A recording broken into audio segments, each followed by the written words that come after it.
السلام علیکم ورحمۃ اللہ وبرکاتہ۔ دوستو، آپ لوگ کیسے ہیں؟ خیریت سے ہوں گے؟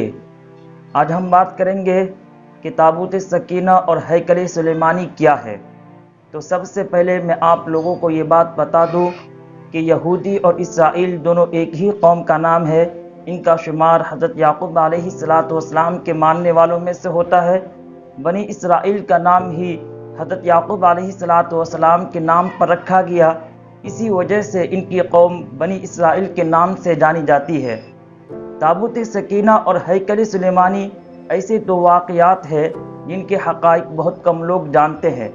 تو سب سے پہلے ہم جانیں گے تابوت سکینہ ہے کیا اور اس میں کیا چیز ہے۔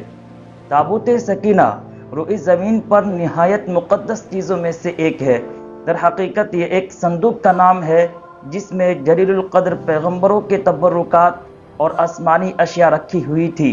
یہ صندوق حضرت آدم علیہ السلام سے ہوتا ہوا حضرت سلیمان علیہ السلام تک پہنچا۔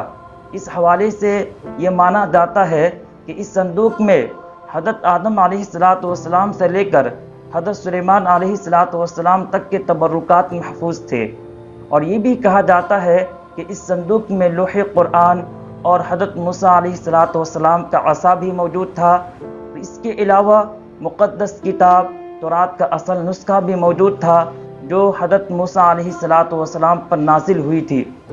اس کے ساتھ ساتھ وہ خاص پیالہ بھی موجود تھا جو من سلوہ لانے کے لیے استعمال کیا جاتا تھا۔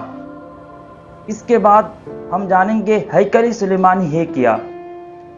ہیکل سلیمانی تابوت سکینہ کی حفاظت کے لیے ایک محل نما عمارت بنائی گئی داؤد علیہ السلام کے ذریعے، لیکن ان کا عمر نے ان کا ساتھ نہیں دیا، اور داؤد علیہ السلام داعی اجل کو لبیک کہا تو ان کے بیٹے حضرت سلیمان علیہ السلام نے اس محل نما عمارت کو پائے تکمیل تک پہنچایا۔ اسی محل کا نام ہیکل سلیمانی ہے، اور یہودیوں کا عقیدہ ہے کہ جس جگہ مسجد اقصیٰ ہے اس کے نیچے ہیکل سلیمانی ہے۔ اسی وجہ سے مسجد اقصیٰ کو توڑ کر ہیکل سلیمانی کی تعمیر کرنا چاہتا ہے تاکہ دجال کی آمد ہو سکے۔ مسجد اقصیٰ کے پاس ایک ہیکل سلیمانی کی دیوار بچی ہوئی ہے جس کو دیوار گریہ بھی کہتے ہیں۔ یہودی لوگ اس کو پکڑ کر روتے ہیں اور اپنے آقا دجال کی آمد کا انتظار کرتے ہیں۔ بیت المقدس یعنی یروشلم ایک ایسا شہر ہے جو عیسائیوں، یہودیوں اور مسلمانوں تینوں کے نزدیک محترم ہے۔ عیسائیوں کا عقیدہ ہے کہ حضرت عیسیٰ علیہ السلام کو یہیں پر سولی دی گئی۔ یہودیوں کا عقیدہ ہے کہ ان کی عبادت گاہ ہیکل سلیمانی یہیں پر ہے جس کو توڑ دیا گیا ہے، اور مسلمانوں کا عقیدہ ہے کہ آپ علیہ السلام بیت المقدس ہی سے معراج پر تشریف لے گئے تھے، جس کی وجہ سے یہ تینوں کے نزدیک محترم ہے۔ خلاصہ کلام یہ ہے کہ یہودی بیت المقدس کو توڑ کر ہیکل سلیمانی کی تعمیر کرنا چاہتا ہے، اور اتنی ہی شدت کے ساتھ مسلمان بھی مخالفت کر رہے ہیں۔ یہ لڑائی 1947 سے چلی آ رہی ہے، اور چونکہ یہودی ایک طاقتور قوم ہے اور امریکہ بھی ان کی مکمل طور پر حمایت کرتا ہے۔